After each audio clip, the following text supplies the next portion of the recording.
This conference will now be recorded. I pledge allegiance to the flag of the United States of America and to the republic for which it stands, one nation, under God, indivisible, with liberty and justice for all. So this evening on our agenda is a work session to talk about our bonding. And this is kind of a follow-up from our retreat that we had and our goal setting. And one of the things that the council had wanted to do was dig a little deeper on bonding, but then also how it related specifically to our street projects. So with that, I don't believe we have to do roll on a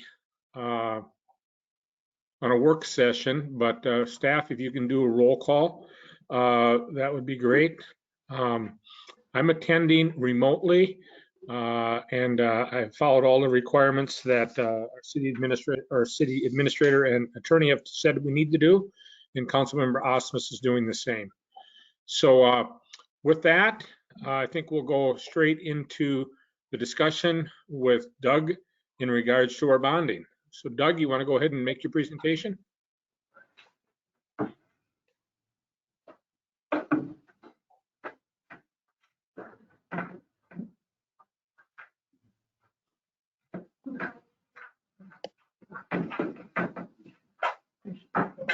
Just page down.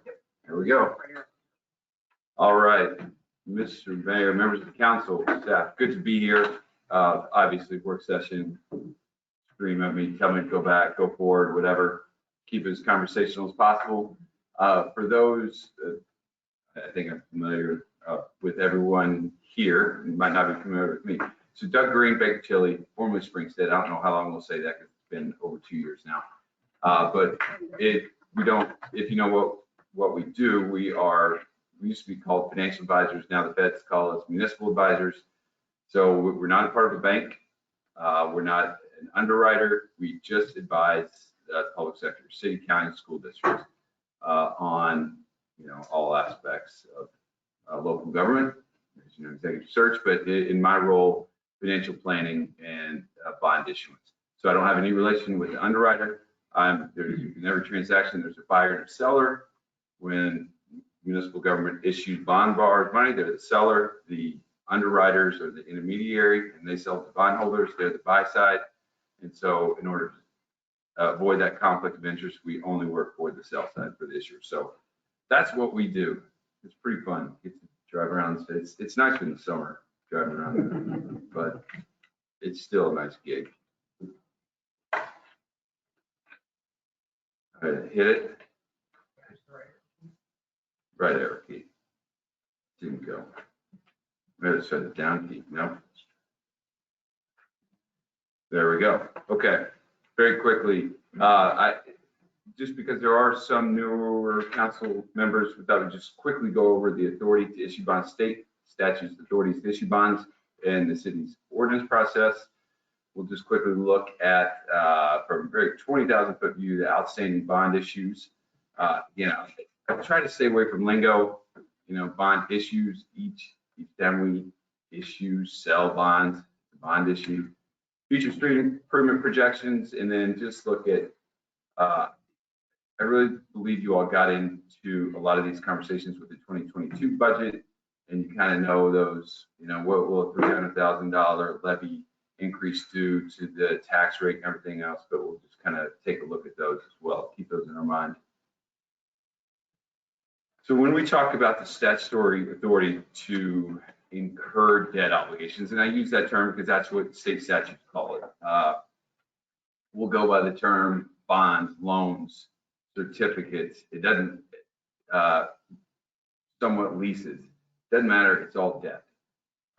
And in order for cities, county, school districts to incur debt, you have to have that authority in statute. And throughout time, just incremental legislation over 100 years or whatever, it's not just all tidy in one nice code or statute. It's all over the place.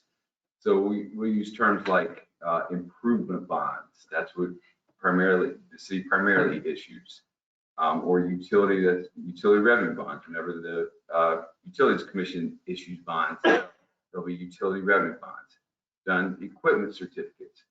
Call them certificates because that's what airlines did back about 80, 100 years ago. It's just, that's what it's called in state statute, but it's bonds, loans, it's debt.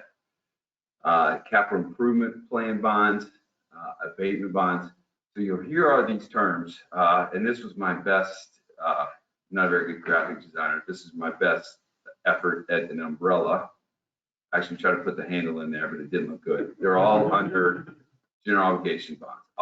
It's all dictated under Chapter 475.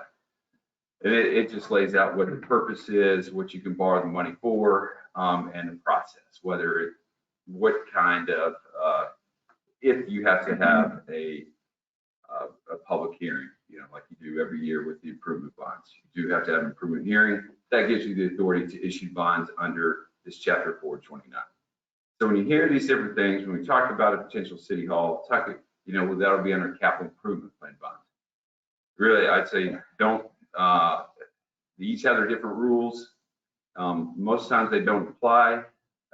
If they do apply and there's something that we need to consider, we'll bring it to your attention. But just know that the general obligation bonds, they're backed by the full faith and credit property taxes of the city, and they all garner the same interest rates. So very quickly, lucky enough to have a second process in addition to the statutory authority, the ordinance process. It's really not that burdensome, but so under section 2.12, subdivision 1.5, paragraph F, authorize the borrowing of money, incurring indebtedness, or authorize capital leases. And it's a simple process that you go through with more than just bonding. So if they're published in paper, there is a 15-day petition period, and the bonds are sold following that. So we just build that into the bond issuance calendar. Any questions on the authority or city's charter to issue bonds? And I will say in Minnesota, you probably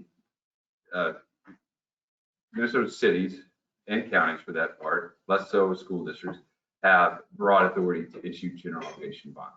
Each state has their different rules, and some people like it, some people don't. But some states can't put on a general obligation pledge to like a water revenue bond, and it's just backed by the water revenues. Well, that's not as secure as a general obligation pledge, so it has a little higher interest rate. So it is nice that we are able to do that. It just ensures that we can borrow money at the lowest possible interest rate. Let's turn to the outstanding general obligation bond issues. So improve all the street improvements that the city has done has been under that 429 statute, and it goes by name, multiple names: improvement bonds, assessment bonds. They're all synonymous with one another.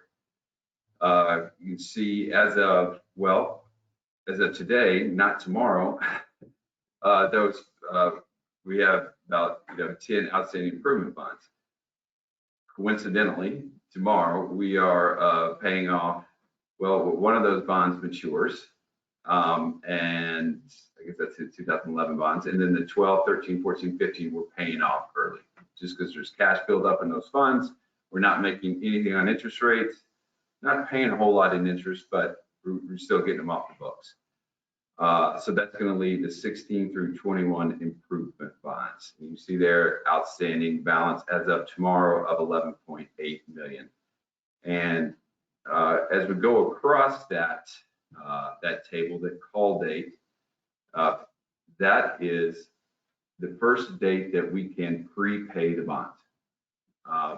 Unlike our house or car loans, where you can pay them down at any time, that's not the case with municipal bonds. There is a period of time where we can't refinance them, refund them, restructure them, or whatever. And that's that first call date. So after, for instance, that 2016, February 1st of 23, we'll have the option to prepay that if we could refund it for interest cost savings, and so on. Going down, so those are the street improvement bonds. Going down, what I just called other general obligation bonds. for the ice arena, did that project in 2018. And then this just past summer had a small bond issuance for the pedestrian path, just right down the street here. And that totals 2.9 million. Where the sales tax bonds, again, all these are GO bonds. And then the Utilities Commission has what, about 8 outstanding. The sewer fund or wastewater treatment fund has about 8 outstanding issues, totaling about $58 million. All of those are PFA notes. Again, state statutes, they call them notes. When we issue them in the public market, they're called bonds. It doesn't matter. They're debt obligations of the city. It just matter what they're called in state statute. So any question on all those call dates, final maturity? That bond yield is really the average interest rate for those bond issues. For the PFA, it's the same rate the whole time. You might remember when we issue bonds in the public market, we have a 1 year down to a 10-year, but that different interest rate, but the bond yields will, it's not exactly the average, but we'll call it the average interest rate. So what does this look like graphically? Outstanding principal and interest. When I say debt service, apologize if this is just too simplistic. When I say debt service, I do mean principal and interest. The green bars are those outstanding improvement bond issues, not including the ones we're paying off. Then I threw in the ice arena, I'll call them the 2018 ice arena bonds, and then the pedestrian path. So you can see beginning this year, we're up, and for the next 5 years, our total debt service is, around $1.7 million. And then when we start to, those bonds start to mature, it goes down. Those are the green part. But the repayment sources for those are the community investment fund, assessments, and then what I'm calling the debt levy. But as you know, the street improvements have not, street improvement debt service, excuse me, street improvement bonds have not required a debt levy thus far because of the community investment fund and the fees that go into there and the interest earnings. I don't think technically, Steve, correct me if I'm wrong, the 2018 ice arena bonds in 2021, those aren't technically a debt levy, but they kind of, right? That's fair enough. All right, so moving on to getting into now the street construction. Hey, Doug. Yes. Can you explain to me just a little bit, like, what are some of the factors that cause the bond yield to fluctuate? Right. Good question. It's all the market. I would say it's the credit market, it's international, global credit markets, it's the national credit market, it's the regional credit market, and for the most part, it's all based off of the whole world is based off of 10-year Treasury yield. I mean, our mortgage rates, our car loans, even municipal bond loan. Now, it's obviously the beauty about the way we structure these bonds, and when we sell them off, on our 30-year mortgage, we have one interest rate, and we're paying that the whole time. But really, when we sell off bonds, municipal bonds, we're selling 1-year bonds, 2-year bonds, 3-year bonds, 4-year bonds, 5-year bonds. And so that's that yield curve, right? So a 1-year bond, obviously, you can have a lower interest rate. That bondholders not going to require a 10-year rate. They require a 1-year rate. And that, over the past few years has been, very, very low. And, the 10-year yield has been stuck over the last couple of years between 1.5 and 2. And so it really, if you just watch over time, the U.S. Treasury rates move, and then pretty much municipal bond yields soon follow, up or down. So it doesn't matter, like, you know, all the different kinds that are under your umbrella, it doesn't matter. No, It's more about the length, you know. that's right. Okay. Right. When we issue bonds, the bondholders could care, they'd say they could care less what we're Right. borrowing money for. They just want that general obligation pledge and that AA3 rating of the city. They really don't care what we're borrowing money for. Unless, because it has a general obligation pledge. If it didn't, and we were borrowing money and it was backed by, you know, lease revenues of, you know, private company or something, then they don't care. Thank you. You bet. So when we get into construction sources and debt service sources, a lot of people do confuse them and conflate them at times because they can be the same sources. So in our case, the construction sources, that money that we use upfront to pay construction costs are bond proceeds, municipal state aid. The Utilities Commission typically pays, you know, cash upfront for their projects. They don't finance them, or times they certainly could. We could borrow money for their portion and they just transfer their amount each year, which, you know, a lot of cities I work with, they do that. Same thing with the sewer fund, just has historically just paid cash up front for it and not finance this portion. Local option sales tax, now that for the stormwater, we wouldn't have put that in before for a street construction revenue source, but now we do. County aid and then certain times federal aid. That's not regular, but there has been time. And then we have to move to what are those revenue sources that are used to pay principal and interest debt service going forward? And historically, it's been the community investment fund, special assessments, and like I said, no levy so far.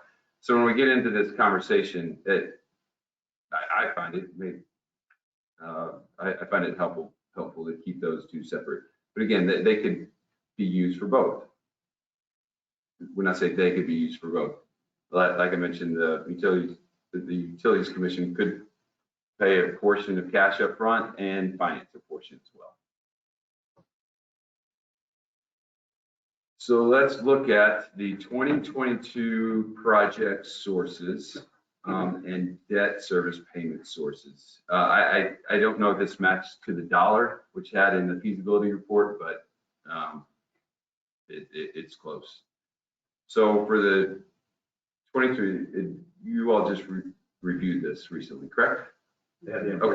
Okay. So street, this is obviously a bigger project than historically looked at.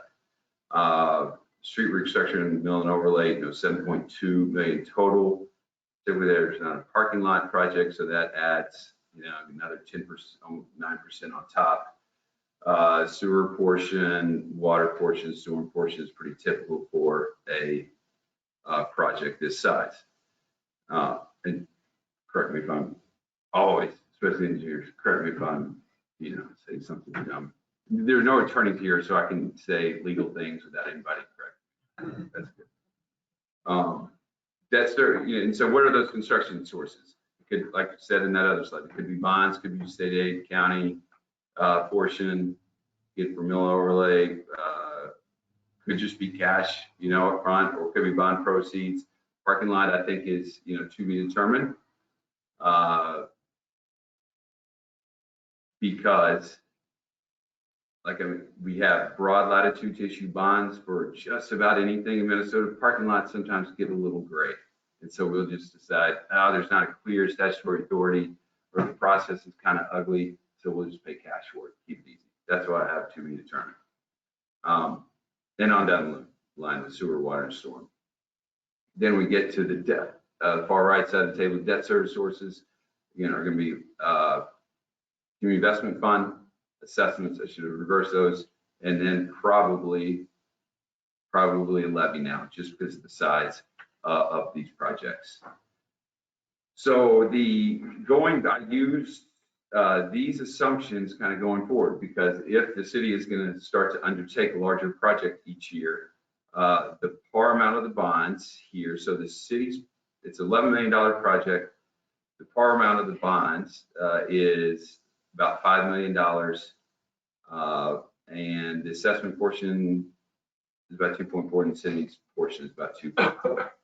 So again, the split between bonding and cash in this is about $5 million for bonds and about $6 million for cash. And that cash comes from various sources. That's one way to look at it. And and that split, I think from the parking lot might throw off historically what that percentage split is. But I mean, if you look at a typical annually a $5-6 million construction project, you're going to have maybe county portion, you're going to have the water sewer pays cash up front, and so the bonding amount ends up being about half of the total project cost.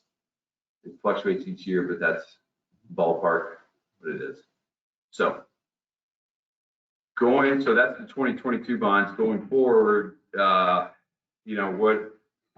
about to show some pretty ugly numbers. And so what are those financial projections going forward? Again, it's about a $10 million annual project cost, $5 million annual bond issue. Looking down the financing and tax rate assumptions. Historically, the city has been able to amortize their bonds, pay out their bonds in 10 years. I mean, that's for city your size, frankly, that's very aggressive. But you've been able to do it even without a tax levy, which is, that you're in good shape there. Most folks can't, most greater Minnesota cities, frankly, I don't have the numbers for you, but can't amortize their bond issues in 10 years, right? It's just too high. So looking at 15 years, 3% interest rate, I would say a lot of people get hung up on, the interest rate. I would say good interest rates or a little higher interest rates help or hurt. They're not going to really change the curve that much, right? So if we're lucky enough to borrow money at 2% as opposed to 3%, curve looks a little better, but it's still generally going in the same direction. So a 10-year annual principal and interest debt service, $586,000. Again, that's probably steep. 15-year option, amortized over 15 years. Again, still higher than what you've typically done in the past at about 420,000 per year. Again, that's at 3%. If we get lucky enough to do 2%, that might get down to 400,000.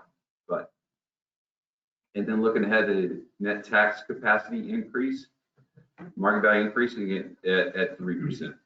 Doing projections, we just have to pick something, right? We know the 3% is about as looking historically, I think that's pretty fair. And again, that comes from both that is increases from existing properties and new development as well. Looking over the revenue assumptions, for now, no change in the monthly utility fee, which is $4 a month, correct, Steve? Yes. Okay. Brings in 435 annual revenue. The investment earnings, the low interest rates have certainly helped our bonding, but it's killed the community investment fund in a lot of ways. So, just going forward, just looking at 1% annually, and the annual contribution of $600,000. And then the assessment portion is 25% of the total project, and that goes back to here. And historically, again, it just depends on the nature and the type of the project each year, but that's historically about what it is. So given those assumptions, what does it look like?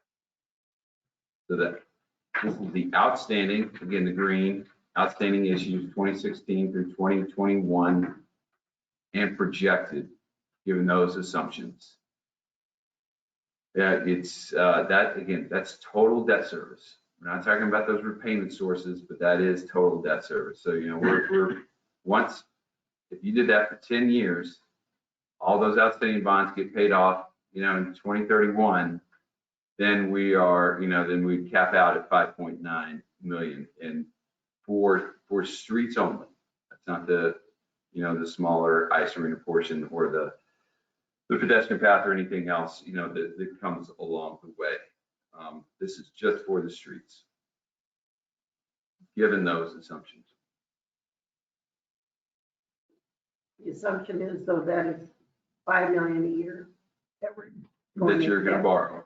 It's a $10 million project. Now, I mean, I didn't you can just put in all sorts of different variables that will, not skew, but change these lines. Well, there's obviously going to be construction inflation over time. But, maybe one year you have a smaller project. In, I don't know, 24, you have an $8 million project, which is smaller. So, over time, it's just called it 10 million. Anytime you get out past 5 years, it's just tough, but it doesn't hurt.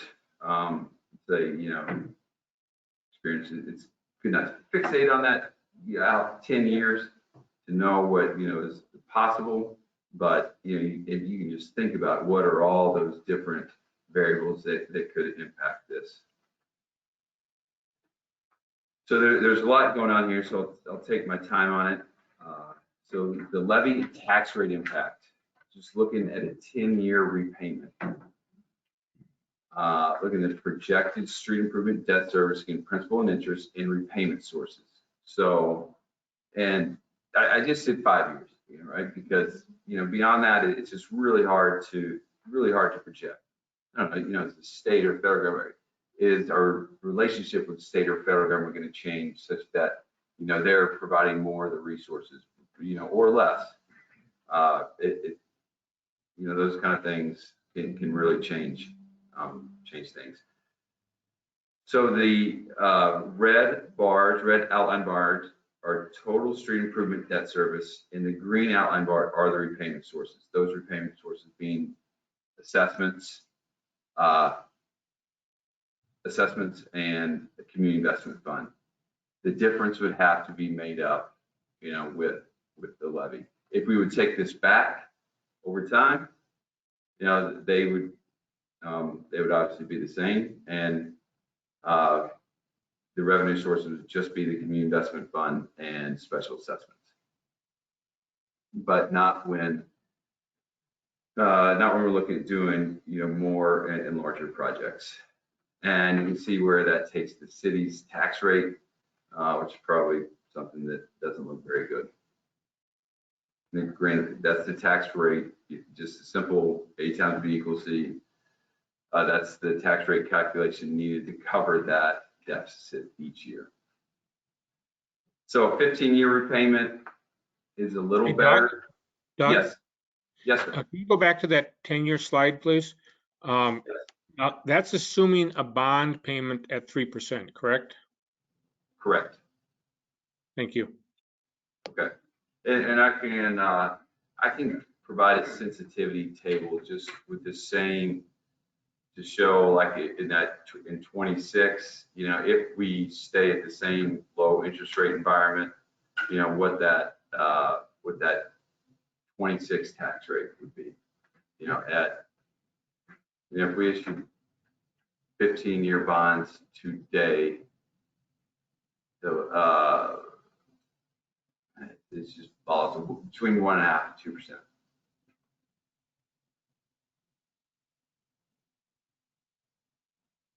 Same thing with the 15-year repayment.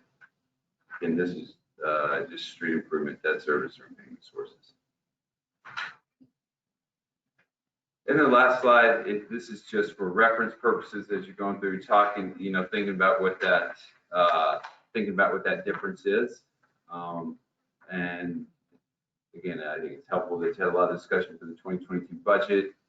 Increase the levy, around 500,000, cash for that new growth, but the 300,000 for we'll just go down that first column. $300,000. Its 2022 tax levy is 6.5 million. So about a 4.5% increase.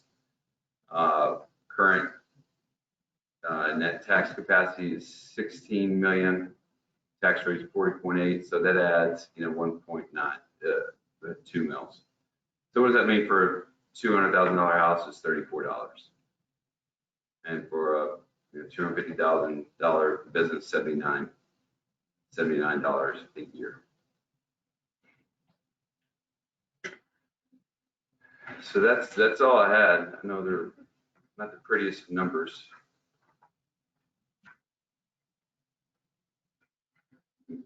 Rick, could you lead the discussion there, please? It'll be a little difficult for me to lead it from here. All right, thanks. Any questions from council?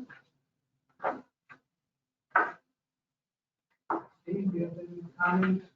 Doug, if you go back to slide 9, I just had a couple comments on slide 9 and 10. It's the one that has the listing of projects. You'll notice there that the bond amount is 4.8 million. The assessments are 2.4, which is about 50% of paying those bonds. The reason that the bonds are not the same as what the three top items of costs are because there's local government aid or municipal state aid. We get $1 million a year from the state for roads and bridges. And we use 25% of that for maintenance and 75% for state aid roads, which in your improvement report projected for next year is 19th Avenue and Lakeland Drive and First Street Northeast. Those costs are a little more than what we get annually, so preliminary discussions have been to, you can borrow up to 3 years, advance up to 3 years, and Jerry can speak forward to that tonight, but you can advance from the state up to 3 years of your annual allotments at 0% interest, so that's what's being looked at this point to fulfill those two projects for next year. And if we could go to the next slide, Doug, slide 10. The 10-year principal and interest of 586, what one has to remember is 50% of that is being paid from assessment. And 50% would then be a requirement of the community investment fund if that practice is used. So that would be, roughly 300,000, a little less than 300,000. The council did a 2 mil levy on your tax levy for 22, which was 323,000. So the 10-year would be able to be serviced by the tax levy. And if you went to a 15-year, that drops it down to about $200,000 a year. So community investment fund requirement, because the assessments would pick up the other 50%. So those are basically just two things that I wanted to point out. And when we assess, we go 2% above what we pay. 2% above the interest rate that the bonds are sold for, that's correct. You can't go anywhere from 2 to 3. That is your policy. Anywhere from 2 to 3. So what do you think the community would say? We go to 15 years. Some cost to people. Well, The difference between those two scenarios there is roughly $425,000 in additional interest. Between a 10-year and a 15-year. It lowers their, if they pay it over the whole 15 years, they pay more overall, obviously. Their annual bill would be less. but I think Steve could tell you that a majority of the taxpayers prepay their assessments before the 15, before their 10-year even runs out, they actually end up paying it off. So then they don't pay any interest on any, they pay it off in year 3, there's no interest, only for that 1 year. That's why we were able to call those bond issues early or pay those bond issues early because we had a lot of prepayments. In 21, we had 375,000 in prepaid assessments for all the issues. Cumulative. As interest rates are lower and people refinance or they sell or something like that, they usually pay those assessments. So that's why dropping from a 30 to 15, even from 15 to 10. Yeah. Anything else, Leslie, you want to? No, well, So Rick, I want to make a couple comments, if that's okay. Kind of sounds like things are closing down there, but I'll answer the other question, so we'll take him first. you want me to go first? No, Andrew.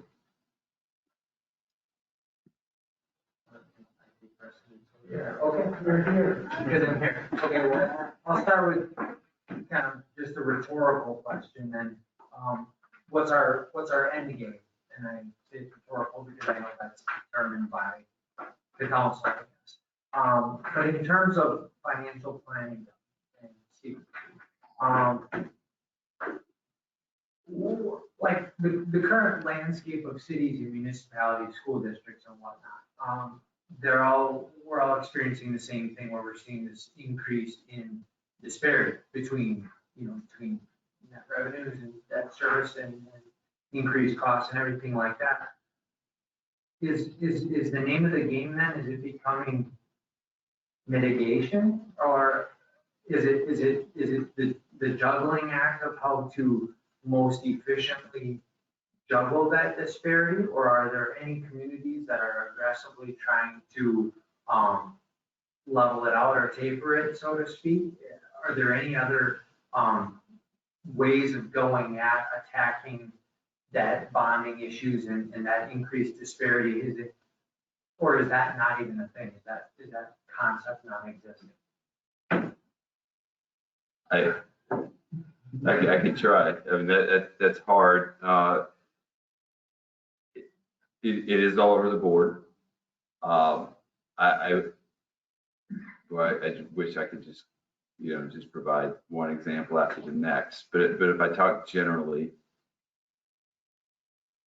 there's always going to be in every city. It doesn't matter how much that they've kept up over time. And I would say the city has done a project each and every year, kept up as best as it could by keeping a manageable tax rate.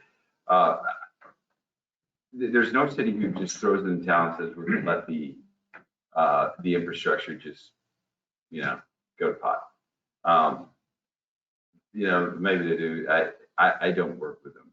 Some of them are willing to take that tax rate. They don't care. They just love those new streets. They're willing to take their city tax rate up to 100%, right?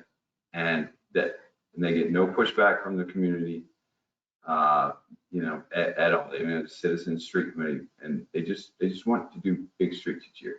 Some people, some cities are just keep that tax rate at a certain level and do not go above it.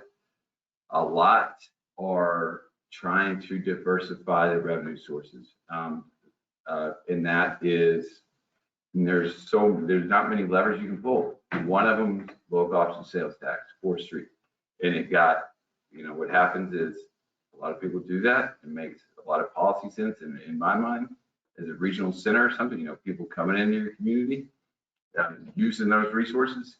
But now the legislature seems like local option sales tax statutes change annually. For now, they have said you can't do streets.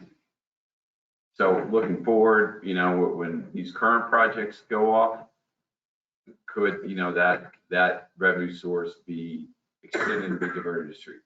Well, yes, but right now it just has to take legislative change.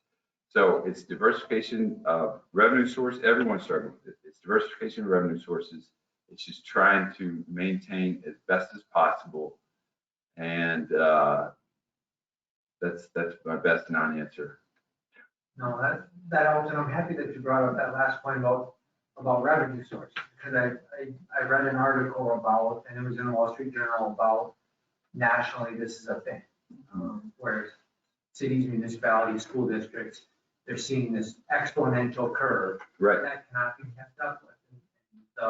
The running thought of this particular narrative was that government will eventually be forced to find new revenue sources or allowing municipalities to create new revenue sources, because otherwise we're on this upward trajectory that's unsustainable. And so, but the name of the game until then might be mitigation. And like you said, no city is content with, or that we know anyways, is content with just closing the pocketbook and letting things crumble, because that's unacceptable. Well, you can't. I mean, you're going to eventually have a break, and just so it forces your hand at some point. It doesn't work. So I guess, and that was kind of the the gist of the reading that I got was kind of mitigate until there is, and be wise and as responsible as we can be as municipal, policymakers, until there are some new tools in the tool bag which may be forthcoming. Yeah, what are those other revenue sources? Electric and gas franchise fees. And sometimes that's not just new revenue, the assessments for certain projects, and they can speak better to it than I can, are getting, we use that term, unsustainable, too expensive. Yeah, we're talking $20,000, $30,000 assessments, for a project. And that's just not, and so you have to, and the time that you all take with the improvement process and everything else.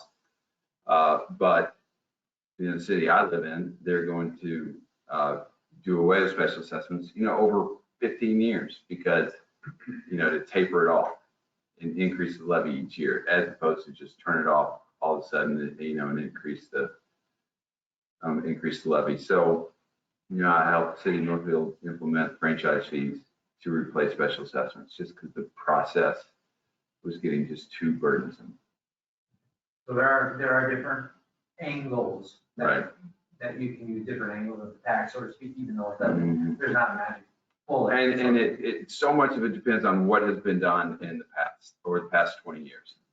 There was, quite frankly, there was a disinvestment for 20, most speaking generally, for 20, 30 years. And, a lot of people are playing catch up to a certain degree, some more than others. Thank you. Any other questions? Mr. Mayor, you're on then.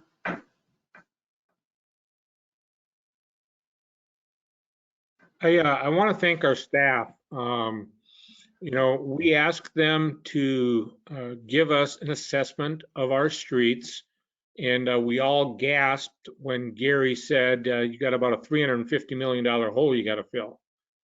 And so what happened is, staff worked on this probably over the last 4 years, but more intently after Leslie came on board, really worked hard on getting, how could we get that revenue source up to where we could meet that $350 million deficit that we're facing. And so a $10 million annual project gets us close. It doesn't get us there in 30 years, but it gets us there in 50 years, right? So that's one of the assumptions that staff kind of came to you with. The other thing is that, we can't look backwards, because if we look backwards, all we're doing is saying, well, we could have borrowed money at 1%, as we found out this year, but that doesn't do any good. We've got to look to the future of where we're going, because our citizens, when I go to coffee with people and talk about the city, the number one thing that comes up is our streets are terrible. What are you going to do about our streets? And this is an option that's out there. If you go with the 10-year option or you go to the 15-year option, that's going to end up being a council decision, but both of those are manageable. Both of those can be done. The other thing is, and Steve Okens, I'm going to ask you to, we are currently assessing 25% of the total project this year, approximately. Not exactly 25%, but real close. Our policy allows us to go higher than that, correct? That's correct. And what does it allow us to go up to? The policy is actually 100% of the project costs are supposed to be assessed. So council can do whatever rate you want. So now I want you on that same page that's up right now on page 10 under revenue assumptions, and it talks about the utility fee. And it says that annual revenue at $4 per household brings in $435 annually. So as Councilmember Plowman, Andrew was saying a bit earlier, we need to look at different ways of bringing into revenue and other sources. If we would increase that over a period of time, and I had done the math 3 years ago, and it would have put us right about $23 to $26 additional, if we would charge that, would pretty much take care of everything that we would have to do to bring our streets into current conditions. Those numbers are no longer valid numbers. I haven't done the math.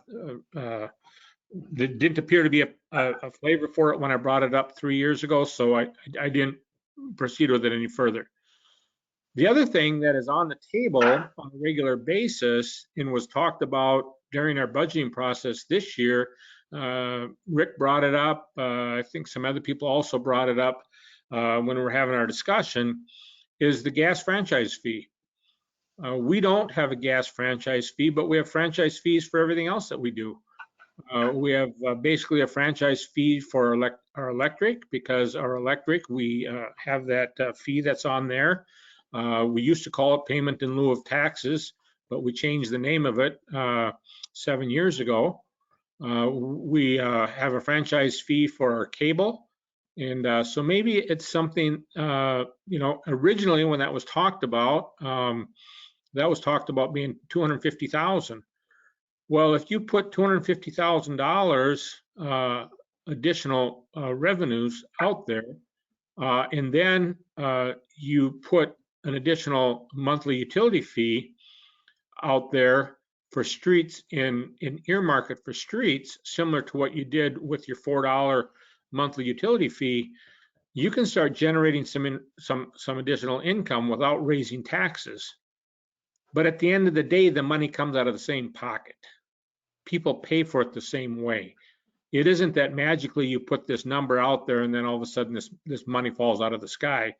And kind of like if you go back into the Palenti days, a tax is a tax is a tax is a tax. But if we're going to get our streets to where we need to, we need to minimally do this, if not more than that. So we're in a very good position here because we have some scenarios in front of us, probably 3 or 4 scenarios that we can talk about additional revenue sources, additional ways to bring in money. But if we added additional $5 million per year to our projects, which then gives us the $10 million per year, that puts us out at $300 million over 30 years, puts us at $500 million at 50 years. It's probably, when we get out to 50 years on our streets, we're probably going to be closer to that 500 number, and we're probably going to be over 300 at 30. But Jared and Gary are there, and they can answer those questions a lot better than I can. But the thing that I like about what our staff has done here, along with our consultant, is that they have brought to us a scenario that is palatable, that we can go for, and we just have to say, how do we want to do it? And so I'm not in favor of 100% assessment. As a matter of fact, a number of you have heard me say I am not in favor of assessments at all. I think we should get rid of our assessments, and it should be in our tax base or in a fee. But also, as you know, if you read the Charter Commission a while back, I had talked to a couple Charter Commission members if there was a palette to change the charter, because I was told by the city attorney would have to change the charter in order to put in a road assessment fee. So those are all things that are on the table. I just wanted to lay that out there, and I want to thank our staff for the good work that they've done here. This is a really good project and can really move us forward. Thanks, Mr. Mayor. Any other questions? Gary, do you have anything you wanted to say? No. That answer questions. Somebody has a question. Jared, do you want to say anything? No, I think it was well covered, and that's the deficit that we talked about a couple months ago, and that portion. So you've done evaluating all the streets in town? Close? No, so that, if you remember, that was back in, I forget what month that was, but at any rate, we took a look at all the total mileage of streets in the city, and then the approximate age of the street, and assigned a replacement cost over that period, and that's where that 350 Yeah. dollar figure came from. I'm talking about the workshop that we had last October, where we had the discussion on our streets. And the one thing that came out of that workshop was to do that, robotics. And I think that's what you're asking about. And that'll be done this spring after the roads are clean. And so that's still to come, so we're still working on that. And that'll just also then continue using these live documents to further our depth in how much we need to get done. Right now, staff is also working on mild seal coat and what that cost to be. So we're still in the throes of everything, trying to come up with, you know, if that 2 mils that we increase, excuse me, the tax rate this year, if that should go strictly to seal coating, so that you then have, what would we have, about miles covered, Yeah, seal coating? something like that, yeah. And so that would give us 12 miles that then would be out another 7 years to 10 years. And instead of using that $300,000 for debt service, you know, and depending on how these construction costs come in, that'll help a great deal. I mean, if we get this out there and get really good bids, that'll determine, you know, what projects you'll do or won't do. Mr. Green, do you have any opinion on what the interest rate's going to be in the next 4 months? Well, we've been doing this 15 years now, and the past 2 months have been the most volatile I've seen. It's the most, you know, we've said that rates are going to rise, you know, for the past 12, 13 years, and they haven't. If there's any time it looks like they are, it's going to be now. But what's going to be that new norm? Yeah, luckily we get our investment rates up, you know, at least to 1.5% over the next year. That will help a little bit. But yeah, that's I think over the 10-year period, that's why I use 3. If you look back historically, that's low. But new economic theory being with, you know, Federal Reserve banks and everything, it's better to keep inflation down. That, you know, that's the best thing that they can do for the economy. And so, you know, that's why I use, you know, just 3% over, you know, on average over the next 10 years. There's talk that they might raise them in. Right, but remember that just affects those overnight rates, but it has a direct effect on the, you know, the 3 month, 6 month. It will influence those longer term treasury yields, the 3 and 5 year, but it, you know, not directly. When they raise or lower rates, it directly affects that, you know, that 1 year treasury rate. It doesn't, other factors have a bigger influence on, you know, the 3, 5, 10, 20, 30 year, you know, treasury rates, inflation, economy, other things. So,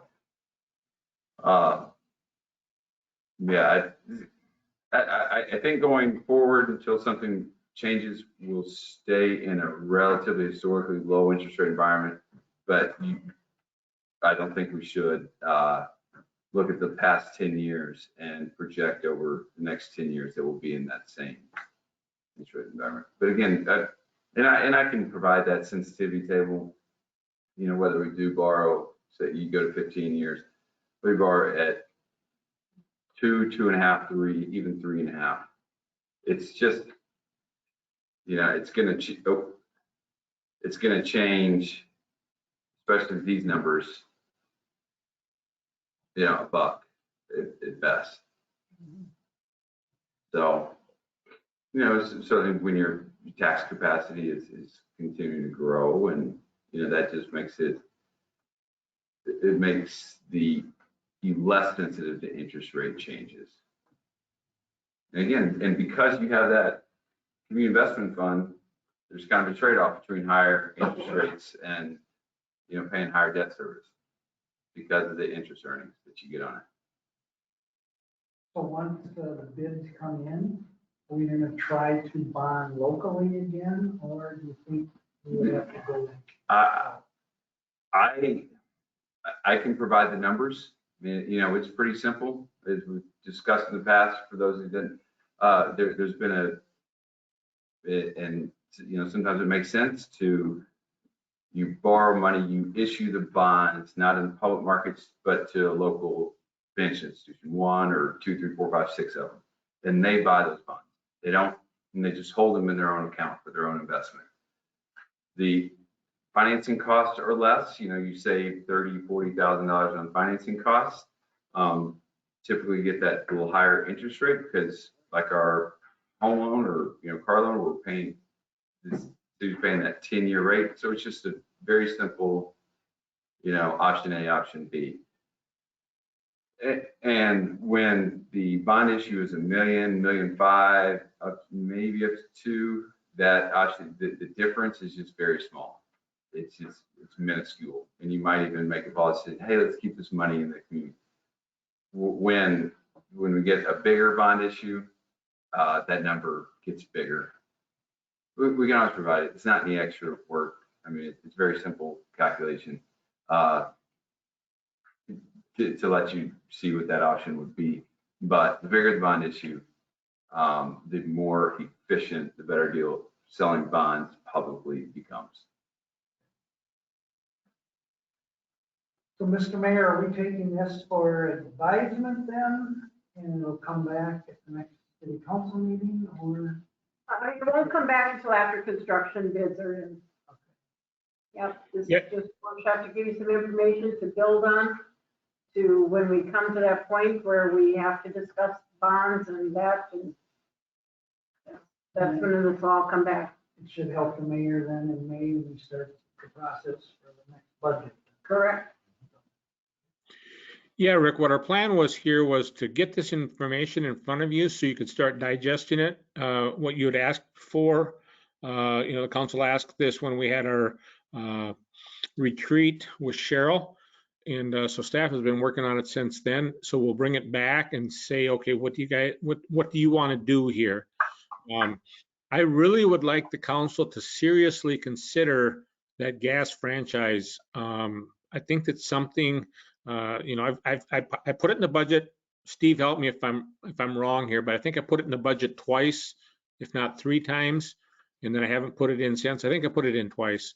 But we really need to be equitable to our providers of utilities. And when I say utilities, I mean everybody. And to have natural gas not have a utility fee and everybody else have one, really the council should really think about that. But again, remember, it's coming out of the same pocket. It's not coming out of a new pocket. And so do you raise your taxes or do you raise your franchise fees? Two different things to look at, but I think we really need to seriously consider equitability across the market, if you will. I don't know if staff's got an opinion on that. Leslie, I guess you and I have never really talked about that, but in depth, but I don't know what your thoughts are on that. Well, I could say that we implemented this gas franchise fee in Spicer. And in part, it was to pay for our new water meters, because we knew that our water meters were getting old and outdated. And so that helped us provide the funding for close to a $500,000 project.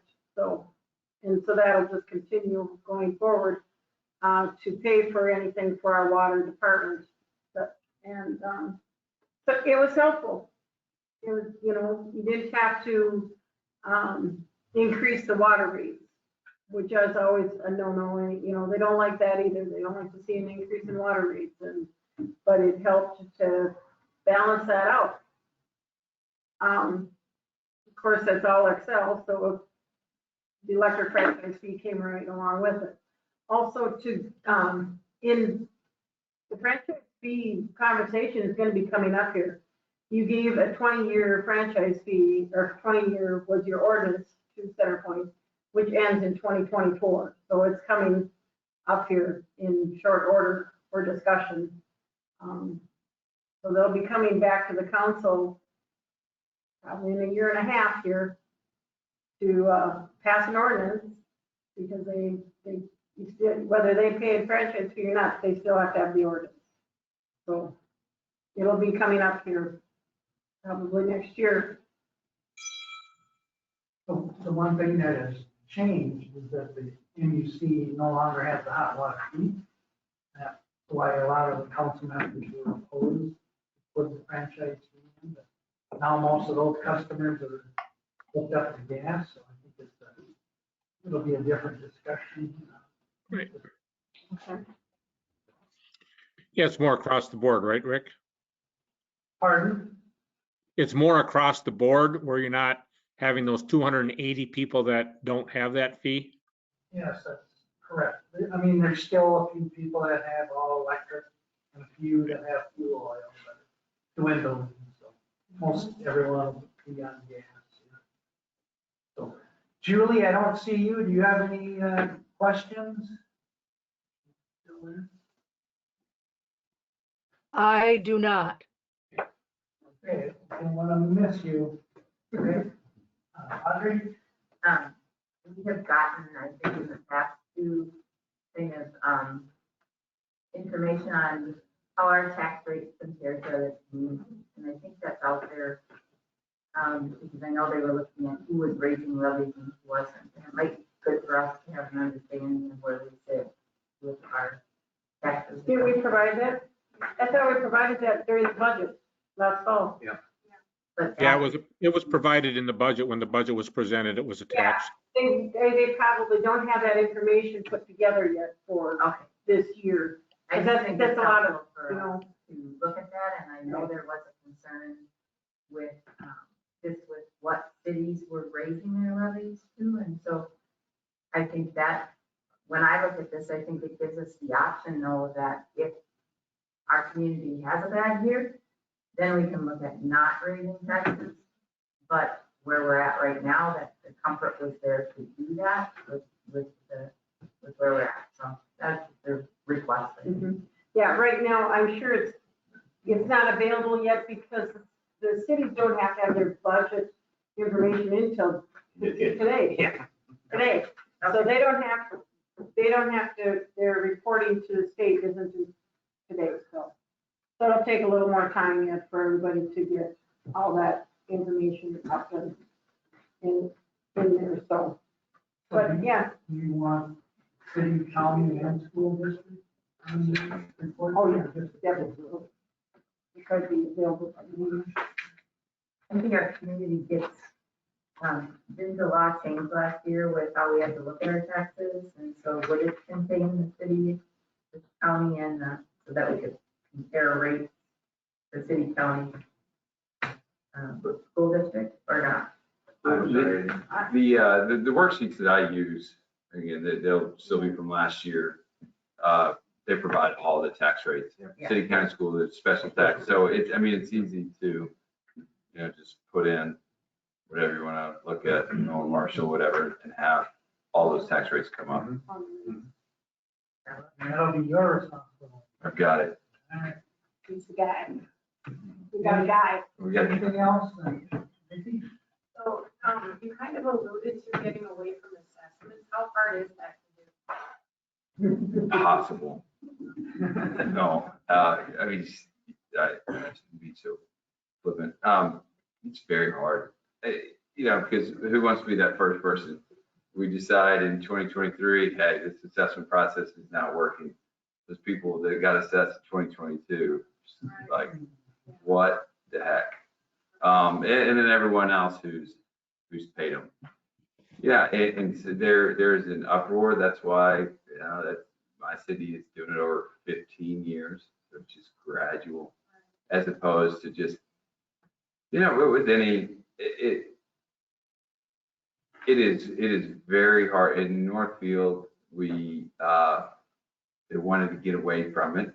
And the one way they're trying to mitigate it is they're saying, okay, if you have outstanding assessments over the next, 1 to 10 years, we'll give you a rebate on your new franchise fees, because, you shouldn't be paying both at the same time. Well, really, in reality, that, the assessments are probably $600 a year, and, the new franchise fees a lot less. So it's just very hard, but, when you equate it back to like federal tax changes, every time those change, there's big winners and losers. And that it changes overnight from one year to the next. So as far as tax policies goes, it's painful, but it just doesn't happen as much at the local level, where, you really pull a lever and there's a big change, to one group. We're more accustomed to it at state and certainly federal level, every 10 years, big tax changes, but it's hard. What other fees does Northfield have? Do they have a stormwater assessment fee? Just for, the project I work on was just to replace assessments with franchise fees, utility and gas. Electric and gas. So Doug, Rhonda is on a group that I meet with on a regular basis, the mayor of Northfield. And the group that we've been discussing this for over 5 years. In the cities that have done that, of going 100% assessment and going away from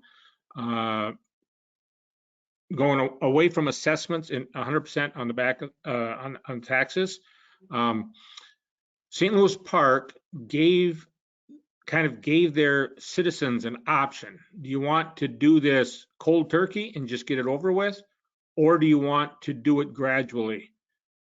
What they found is the citizens came to the council meeting and said, just get it over with. Just rip off the Band-Aid. Don't nickel and dime us forever and ever and ever and get there. And so I think you've got a number of cities, because of the lawsuits that have happened over assessments, that now aren't doing that anymore. They're paying for the streets 100% themselves. And that is the trend that's happening out there. I know that Sean had looked at that. One of the conversations I had with Brian, he said, if you wouldn't have been holding your taxes down for so long, you wouldn't have a street problem in Willmar. He said, generally, a regional center, the taxes for the regional center city are equal or above what the taxes for the county are. Well, if our taxes were the same as Candaway County, we wouldn't have any issue with streets. We'd have the best streets in the state of Minnesota and probably in the country.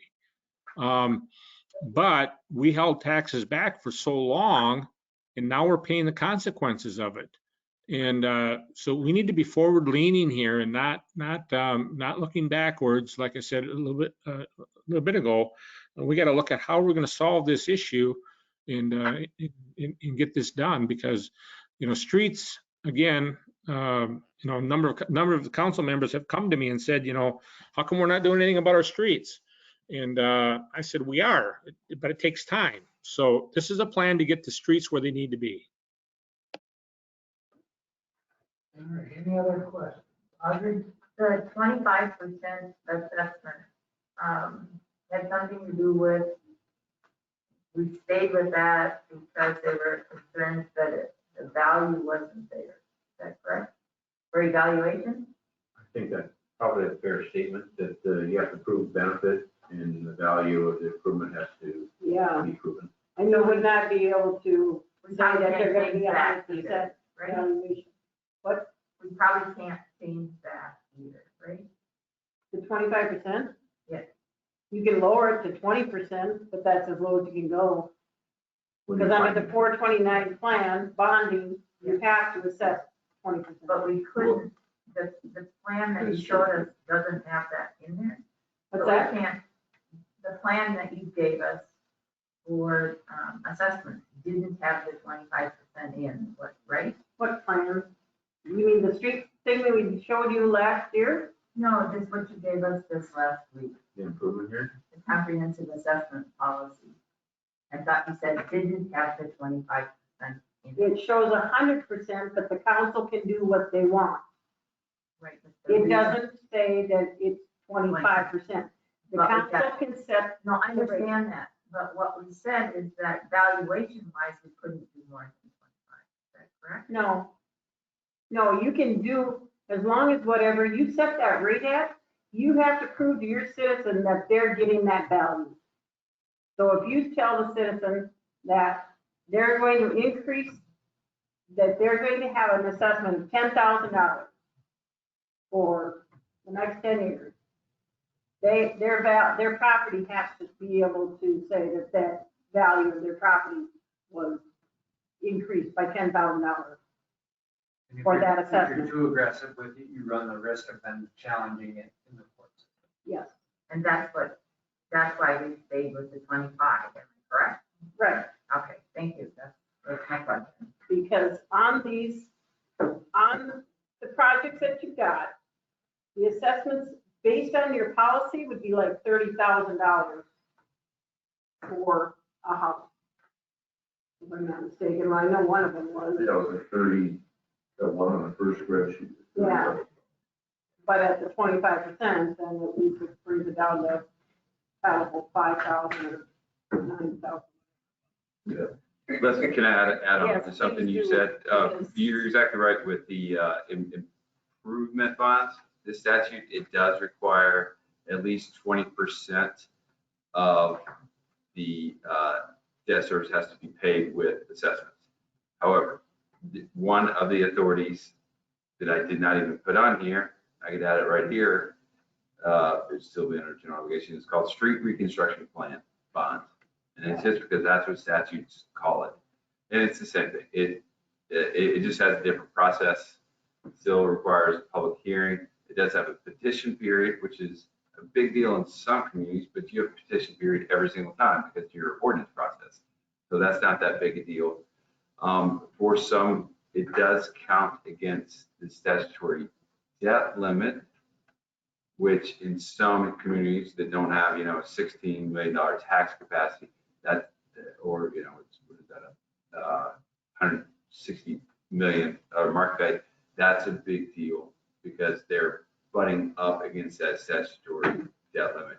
In your case, from just the street projects, you would not build a, $50 million in hall, you would maybe, but you're not gonna do that. So anyway, that's a long way of saying, you do have the authority to finance streets moving away from improvement bonds if you desire to do so. And in that plan, correct me if I'm wrong, in that particular statute, we have to have a street plan, a 5-year CIP written plan that's an ever living document that you update every year to show how you're going to, and what streets are coming. But that's basically your capital.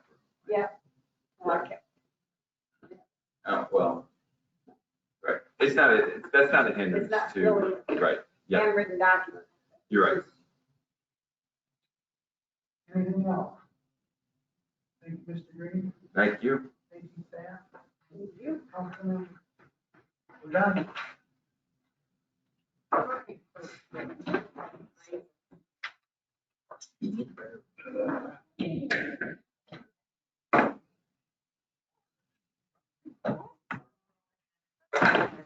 Thank you.